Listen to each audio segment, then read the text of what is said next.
after, it's been a long time. It I actually, don't remember. you know, I'm thinking pay him Mr. Spaghetti. It's like, it's definitely a long time. Was that it? But one of the screenings maybe, because we shot it, but then you and I appeared, I know, at a couple of screenings. Yeah. So. I think next time you're down here in St. Pete, my friend, I love your background. It seems very, it's interesting. It's just a picture, but it actually has an Asian feel. Well, it's you know, I thought these were pot plants. Somebody gave it to me, these two plant things. I'm in my office right now, and you know, this is, like I told you, I'm self-quarantined here, basically. I go out and I come into my office, close the door, I can sleep here, watch TV. I kind of stay away from the family in case I come in contact with anybody while I'm, you know, at the gym or wherever. Well, you said your wife is working, so she's coming in She's contact. working, but she gets tested every day. What is she working on? It's a TV series. She's finishing it up because they were doing it. They were right in the middle of filming it. Which and, one? You know, she did. She does all of the TV. You know, she did Friends, for God's sake. You know, she's the top one. But she did Ashton Kutcher's show. I think it's called The Ranch. Right. And then now she did the Voice. Oh, you wow. know, that competition, and she's won an Emmy for that. And then she's done, you know, I don't tell you the truth, I'm embarrassed, but I don't know what show she's working on. She does, sometimes she'll do more than one because she gets her assistants to help her, and she juggles two shows, and I don't even know you're supposed to do that, but you know. All right, so I'm going to show you a picture of this book, my friend. I'm very happy. Thank you so much for finding the time to get in there. That's what the book looks like. What is it? Oh, it says habit. That's why you're asking for the habit information. Yeah, so it's all about a habit. And I will tell you, everybody looks amazing. So let me see if I can find one real quick. There are some phenomenal people that you would not expect. And they're all friends of mine. Everybody in the book, somebody that I know. Great. So, yeah, it's kind of an interesting, and we put it together so fast that I want to make sure I didn't lose some of my friends. So for example, Forbes, I think you should put that, that's kind of unusual. It's a book of your friends. I mean, well, somewhere it should say not just experts, but friends of Forbes. Right. You know what? And I will say that. So there's Joe Theismann. You know, he's our. You know, I've got the guy who created Pictionary with his game. I've got Chuck. I've got you. I've got. I don't know. There's unbelievable people in the book, and I feel honored. And I will say that in the forward that I know everyone. I don't think that happens very often. But it's that's what I mean. I didn't really realize that. You didn't say that till now. So I didn't know that they were actually not just people you want for their expertise, but you know them. Yeah, no, everybody is somebody that, because I don't know how to reach out to people I don't know, which is unfortunate. I only know people I know. All right, so number one, tell us your name. My name is Don Wilson, but I'm more known as Don the Dragon Wilson. Because if you say Don Wilson, they don't know who the heck you're talking about. But you throw the dragon in there, they go, oh, yeah, I heard of that guy. Give me 3 top credits that you would like to be known by. Well, I'm a professional kickboxer is one. And actually, 11-time, can we do 11-time world champion? Well, yes, I am in the Guinness Book of World Records because no kickboxers ever won 11 world titles. And not that I set out to do it, and I don't suggest anybody do it because it's like I tell people, that and $1.50 will get you a small latte at Starbucks. Yeah, yeah. But not a El Grande. All right, so next credit? Yeah, okay, so that's one. Martial art action star. I have starred in over 30 films and martial art films. And they're not, you know, most of the Asian looking guys started in Hong Kong. And then they came over, Jet Li, Jackie Chan, Donnie Yen, Bruce Lee even. And I'm the only one that is actually an American and has a Southern accent from Florida. So that's one of my monikers. That's one of the things I'm known for in Hollywood is that I'm Asian American, but I speak English. And you're the best looking out of all of them. Come on, that won't make the book. You know what? One of my sayings in Hollywood is they don't hire me for my looks. Well, that's so not true. All right, so what I'm looking for, the number one thing is a habit that you do that really sets you apart. Something that if you could give to somebody else who's struggling would make them better because you really live by this. Well, you know, I thought about it when you mentioned the things to me, and I started doing this early on in life, and I'm not really sure why. I mean, I was not like mentored by some philosopher or some guru of any kind. But since I started sports early, because I did just sports because I wanted to be accepted. I think I may have told you a little of the backstory is I grew up in Florida, and there were blacks and whites, and they started desegregation when I went to high school. So now you're in high school and you're Asian looking like me in Florida in the 50s, and I moved there in the 50s. And I don't look like anybody. I have no group. And I wanted to be accepted by the blacks and the whites. And I found out quickly that if you sink a 30-foot jump shot, both guys, the black players love you, the white player, everybody likes you when you're successful in sports. I found that out young. And so I became the MVP of my high school football and basketball team. So it's not easy. You know, you can be the MVP, most valuable player, let's say basketball, but it's a whole different body. I weighed 205 when I was 16, and I was a middle linebacker. And I had to drop all that weight and be lean. And I was, well, I brag, I was a gunning guard. You know, I scored 40 points in a game. And in high school, that's considered, I'm stealing the ball from my own players to shoot, though. I have to admit, I was a little selfish. But so anyway, it was difficult to be the MVP of the football and basketball team because they're two totally different kind of sports. Yeah. Different skill sets. But that shows you how far I pushed myself because I want to be. Why do you push yourself so hard? What's the driving force? Is it a dad thing? Is it a you thing, a brother thing? Where did that come from? Acceptance. I wanted to be accepted by the people. And, you know, like I said, when I was successful, you know, I scored 2 touchdowns and I played on defense. And that's not normal. Because I literally just took the ball away. You know, I hit the guys, the ball popped loose, fumble, grabbed it. I intercepted a pass, ran 40 yards for a touchdown. You know, I really pushed myself as an athlete. And but why? You know what? There's got to be a why. To be accepted. But were you accepted? What did your dad say about all this? I think he liked it, but you know, my father and I, we weren't. He was from the days when, you know, you don't show emotions, and a man, you know, he's a man of few words. He never hugged me, and there was no physical. Wasn't really close, but I did have one parent. My mother was just the opposite. You know, she was very loving and caring, and so my mother was really the supporter of me and my athletic career, right? Especially the fighting, because my father hated. He wouldn't even go to my fight. No, wait. So now you're doing basketball and football. When did you start fighting? My first fight was in 1974, first pro fight. But I was doing martial arts, and I was competing in martial arts, but not as a professional kickboxer. And actually, we didn't call it kickboxing. We called it full contact karate. Wow. And my very first fight we fought, it was Orlando, Florida, and it was on a concrete floor. Now, if anybody had gotten knocked out, they wouldn't be out. They would be dead, because what happens is you get knocked out and you fall all the way down. Your head falls 6 feet for me. Yeah. On concrete. And that's it. That's how green I was in the beginning. I thought, hey, I'm going to fight, you know, on a concrete floor, my first pro fight. But I was going to college at the same time. And so what ended up happening was at a certain point, I believe it was 1977, I decided that I was going to quit drop out of school, which my dad didn't like because I was an engineering major. He was an engineer. I was following in his footsteps. I was going to quit college, quit my job, which was a great job. I was managing the top nightclub in Cocoa Beach. Let's put it this way. Hulk Hogan used to be a bass player in a rock band.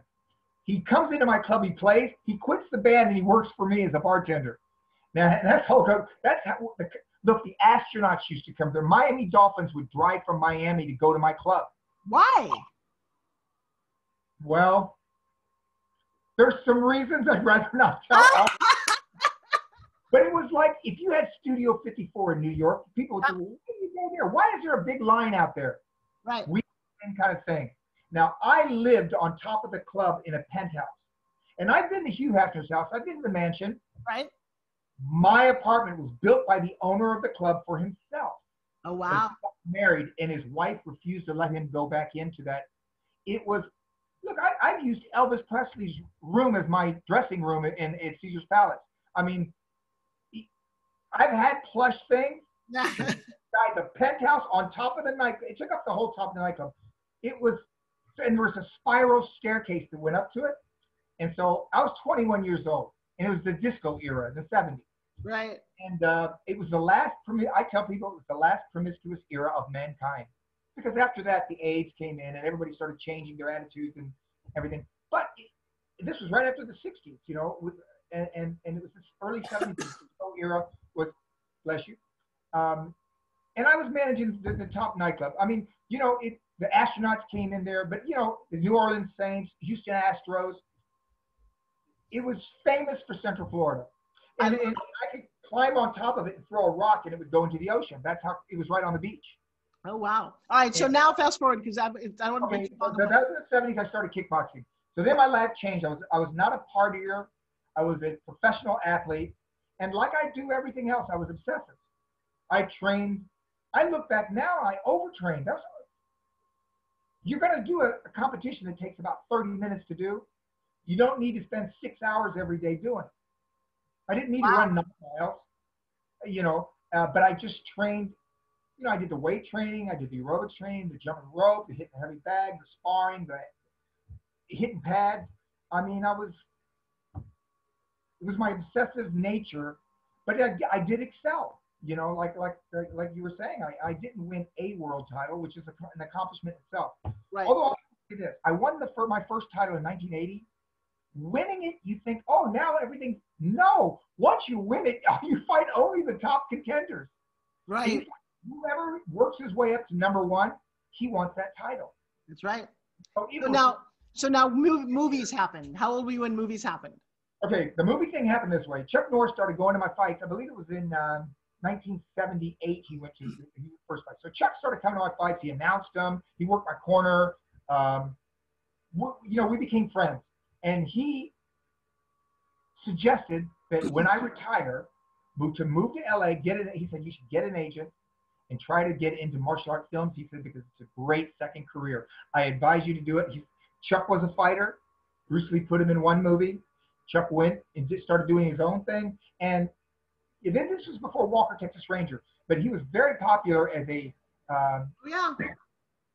you know, a lower, but he never worked for the studios. He never did a movie, Universal Studios, Warner Brothers, you know, he didn't do that. But for Canon Films, he was their top moneymaker. Yeah. And, you know, he did great. So, all right, so hang on, before I go, I've got your habit. What's one unhabit that you see that people do? Yeah. Okay, here comes the habit that really I needed more, probably. Well, no, I needed it as an athlete as well, because everybody told me I wasn't going to be a world champion. They said, what world champion comes from Cocoa Beach? And there was none. There was no martial arts, boxer, no world champions. There's some surf champs from Cocoa Beach. I will say that. If I was saying surfing, people would say, yeah, you got a chance. So it's this. It's a habit of not listening to the naysayers. Because normally when somebody tells you something negative, you think, oh, he doesn't like me, or he doesn't want me to be successful. No, your closest people, the people who love you, your parents, your brothers, your best friends, they don't want you to fail. Right. And I was going to attempt a dangerous career. I would advise, when a first people come up to me and say they're thinking about being kickboxers, I advise them against it. I just want someone to finish his thought. Come here, Joshua, come here. Joshua, come here. No, come here. I just want to say hi. I just want him to finish his thought before I introduce. Joshua wants to say hi. I want you to meet him. Oh, sure. Fine. I don't think you guys have ever met, have you? No. I don't think so. So Don the Dragon Wilson, Joshua. How you doing? Hey, Joshua. Glad to meet you. So Joshua's actually recovering from 6 months or 5 months in a wheelchair. Oh my gosh, what happened? Somebody pulled out in front of me on my motorcycle, broke my ankle bone, 4 ribs, and destroyed my bike. Oh my gosh, you know, that's, I know it's probably fun riding motorcycles. I used to ride dirt bikes a little bit, but it's just so dangerous. I mean, there's so many knuckleheads. I've been in a car crashes where 2 people have hit me. If I was in a motorcycle, I wouldn't be here right now. Yeah. If I had decided to go for that ride on a motorcycle, because I was parked one time at a traffic light, and the guy just rammed right into me from the back. And there's nothing like though. So I'm Don, sorry, you know much about Don? look pretty good. Don is an 11-time world champion kickboxer. I've heard. Yeah. Well, I was. Yeah. You gotta use the past tense, because I'm now 65 years old and I'm far from a world champion in anything except procrastination. I told Forbes that. Well, nobody can take that your credit away from you. So your accomplishment. Well, all athletes go through this. You know, I hated to retire. I fought for 28 straight years. Right. I started in 74. My last fight was 2002. And I came out of retirement already twice. Matter of fact, I signed to fight again a year ago in Kazan. This Russian oligarch, you know, billionaire, offered me $1 million just for the guarantee, just to come out. And I said, yeah, I'm out of retirement. I'm fighting right now. And it was against Van Damme. I might as well say it. You know, I haven't been saying it because he would not fight. No. But if I fight Van Damme, the new fab is the old fighters are all coming back with Tyson. yes, yeah. Look, I was with Mayweather and I were in Chechnya last year together. The president of Chechnya is a big fight fan, so he had a birthday party. It's weird when you get to be a celebrity as a fighter, you get invited to weird things. So Mayweather and I went together, and Mark Dacascos also. I don't know if you know the actor, but he had just done the movie with the John Wick thing with Keanu, and he was right off that set, and we all went because the president of Chechnya wanted us to go to his birthday party. So anyway, but Mayweather, I talked to him. Listen, he didn't even throw a punch the first 5 rounds. He carried that Conor McGregor, but the money he made made 200 million, excess of 200 million. Conor McGregor, he paid 100 million. That's the kind of dollars they're talking. And you know, they spent over a month promoting it, but you know, in my day, we didn't make that kind of money, unfortunately. And I'm the highest paid kickboxer, and I didn't make any big money. But even I'm 65 years old. Have you ever heard of a 65-year-old kickboxer? Animal. But I'm good for one fight, and if it's going to be Van Damme, I tell people it's like Tyson fighting Stallone. You know? Right. Yeah. That's not But, you know, Tyson kill. well, you know what? It's not really a sport for us old guys to do because you're going to get hit in the head. Of course. Boxing is worse than kickboxing. And no one can even tell you what happens when a 65-year-old guy gets kicked in the head or punched in the head. And even Tyson and Roy Jones. You know, Roy Jones and our attorneys negotiated for 1 week, and they couldn't come to a deal. But Roy and I were going to fight on pay-per-view. It was going to be boxing versus kickboxing because we both agreed to each other. But once our attorneys got into it, it didn't happen. All right. So. Well, I wish you the best. I'm cooking. Good luck for you. All right. Thank you. I love you. Nice meeting you. Good to see you. All right. So the unhabit is. Don't ever get on his motorcycle with him. Don't ride on the back of that thing. Yeah. Well. I will have to spank you. There is no motorcycle anymore. Oh, well, I don't have to worry about that then. No. All right. So the unhabit we're going to talk about is don't let naysayers get to you. Yes, that's the habit to develop. Just accept that they are giving you advice. And normally you would take it. Look,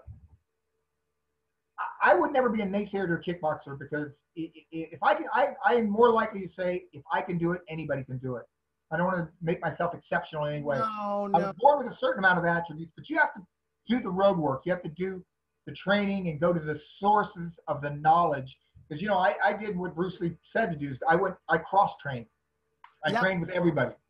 So, but you're going to have people tell you when you decide to do something, whatever it is, if it's worth doing, it's probably going to be difficult. You know, the more valuable things, aren't they the rougher things? It's one thing to climb a hill down the road that everybody can just walk over this hill, but climbing Mount Everest is a different story. That's true. And hey, so I didn't just say I wanted to be a kickboxer, I wanted to be a world champion. So that was. You know, it's funny. I quoted you to Chuck Liddell. I said when I've talked to Don, he talks about fighting. He says he actually looks at the subject and kind of dissects it. There's no anger there, which Chuck said. Oh, none whatsoever. None whatsoever. It's fascinating to me that you guys go to that space. All right, I need a sentence that says habits. Habits are blah, blah, blah. So something about a sentence about habits for you, a quote. Well, probably one of the ones that I didn't come up with, somebody, and I wish I could remember, but it's some important philosopher that said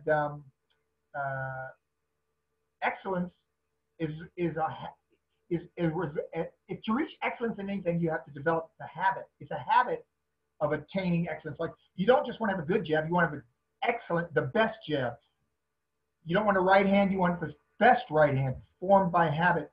And no habits are going to really affect you unless you develop them to where they, well, what is a habit anyway? I don't know the definition, but it's something you do over and over and over, right? Yeah, Something you almost automatic. So when you come up with negative input from others, you have to believe in yourself and not accept it. Don't believe in it. And I'm not the only one that says this, but Bruce Lee said it, and Bruce Lee said, don't ever say anything negative about yourself, as a joke even, because it says your subconscious brain doesn't understand it's a joke. And when you say something, you say, oh, I don't know how to do this, or I'll never do this. You're hypnotizing yourself, You're causing yourself to not be able to do it. So don't even do it in jest. Don't even joke about not doing something. Just keep thinking positive and doing the things that you have to do. Now, okay, that's one thing you want to develop. Thing you don't want to develop is, I told you my bad habit. I'm not putting that down as your bad habit. There's no way I'm publishing a book with Don Wilson and the word procrastination in it. So that's not happening. No. I know you think you do. You are so far excellent. And I know you might do that in your personal life. Well, maybe it is my personal, but you know what? You're right about that. I don't put off my training. When I had fights coming up, right, as soon as they mentioned the fight might be happening, I started training. I didn't wait for the contracts. I started changing my eating habits, changing my sleeping patterns, everything. So I guess I did not. There is no procrastination when it comes to fighting. Or, And by the way, Bruce Lee said, don't say the negative thing about you. Don't say negative about you. So we're going to. I got to take my own advice. There you go. That's a good idea, my friend. With the advice, and I'm thinking, oh, wait a minute. I better stop. Hey, let me ask you a quick question. So when I first came to Hollywood, I actually have this. I did a movie with Chad Norris. Have you ever met Chuck's son, Chad? I've met his son. As a matter of fact, his son, I don't know if it was Mike or which one, was the director on the set for. I did one episode of Walker, Texas Ranger, and his son was the director. Right. And So it might have been Mike Norris though. Right. Then I also worked with Aaron Norris, his brother. Yeah, I know Aaron. Do you know how to get in touch with Chuck? I would love to put him in the book. You know what? I need to get in touch with him anyway because I need a quote from him for this.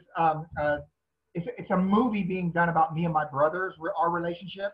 Oh wow! It's kind of like if you watch the movie La Bamba. Yes. Like one brother was the Richie, the one that sang and he did everything right. Then the other brother was kind of like on the other side. And it's even like The Fighter, if you know the Mickey Ward story, The Fighter. I love this idea for you guys. Well, they're doing that, and it's a pretty big guy and company doing it, and we're in the process of doing it now. I do these interviews, and they wanted me to contact Roger Corman and Chuck Norris. Isn't Roger dead? They wanted to get a little bit of input from them. Because Roger Corman and I did 12 movies together. Isn't Roger dead? No. Really? No. Just a year ago, a Chinese producer bought the rights to Blood Fist from him. He sold them.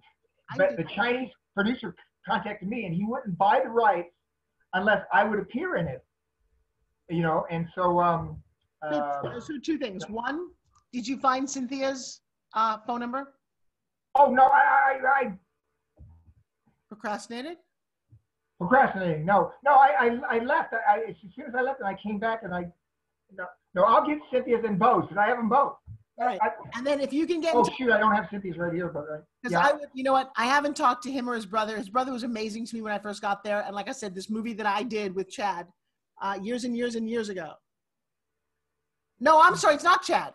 I take that back. It's Chad McQueen and Mike. Chad McQueen, yeah, I know him. I was in a movie with him. Okay, so that's the movie I did with Chad McQueen. Okay. When you said Chad Norris, Chuck Norris, no, Chad, that's Steve McQueen's son. Yes. We did a movie in Canada together, but we didn't have any scenes together. We were just both in the same movie.